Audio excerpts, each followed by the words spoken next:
Welcome to an introduction to C++ classes and objects. In this video, you'll learn the basics of object-oriented programming using C++. Classes and objects are fundamental concepts in C++ and form the building blocks for more complex software. Classes are user-defined data types. Objects are instances of classes. Classes combine data and functions, and they are the foundation of object-oriented programming. Let's explore the structure of a C++ class.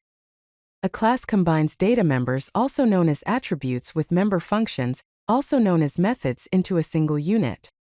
Access specifiers control the visibility of class members.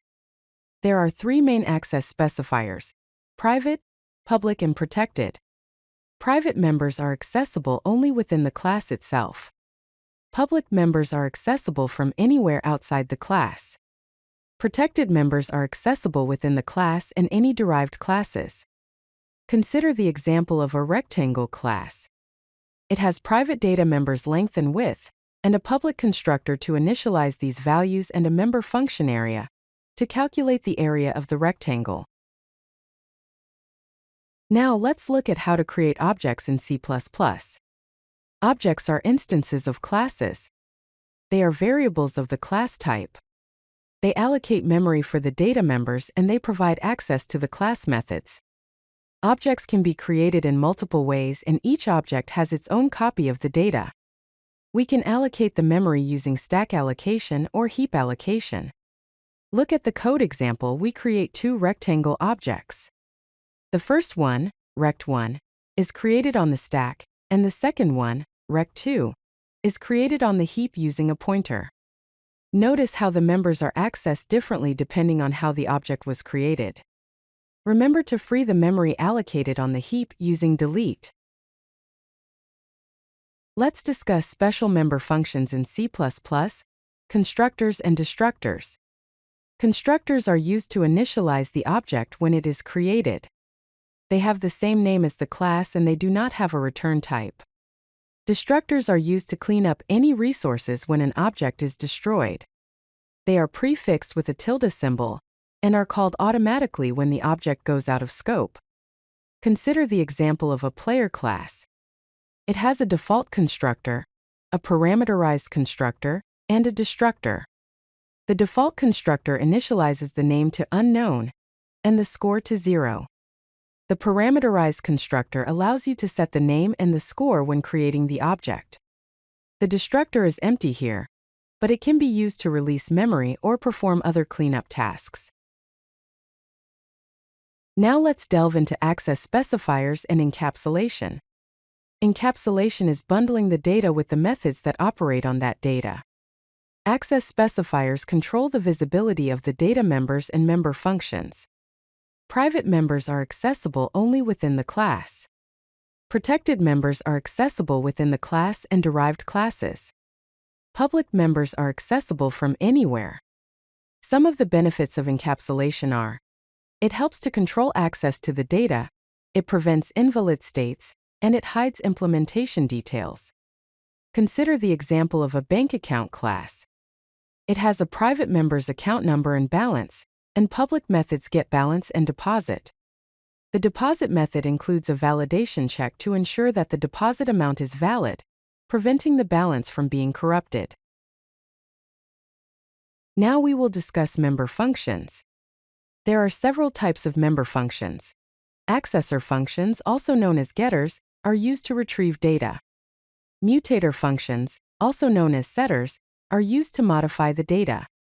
Helper functions are for internal operations. Static functions are shared across all objects. Member functions can be defined inside the class declaration, which is called inline, or outside the class using scope resolution. Consider the example of the circle class. It has a private member radius and a constructor to initialize it. The getRadius function is defined inline. The area and circumference functions are declared within the class, but they are defined outside the class using the scope resolution operator. Next, let's discuss static members. Static data members are shared among all objects of a class, and exist even when no objects are created. They are declared in the class, but they are defined outside the class. Static member functions can access only static data members. They can be called using the class name, and they have no access to the this pointer. Consider the example of a counter class. It has a private member ID and a static private member count. The count variable is increment each time a counter object is created, giving each object a unique ID. The getCount method is a static member function that returns the current value of the count. Let's talk about friend functions in classes. Friend functions are non-member functions with access to private members of a class. They are declared with the friend keyword. They can be useful for operator overloading. Friend classes are those where all member functions can access private members of another class. Friendship is not inherited or transitive. It breaks encapsulation, so we should use it sparingly. Consider the example of a point class. It has private members x and y, and a constructor to initialize them. The distance function is declared as a friend function, allowing it to access the private members x and y of the point objects. Also, the point manager class is declared as a friend class, allowing all of its member functions to access the private members of the point class.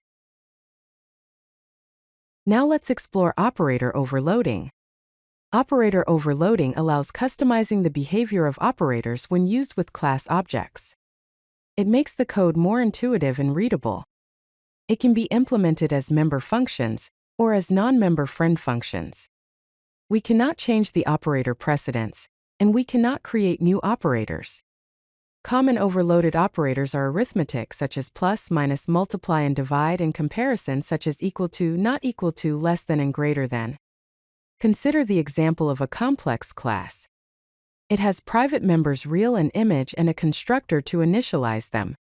The plus operator is overloaded as a member function, allowing us to add two complex numbers using the plus sign.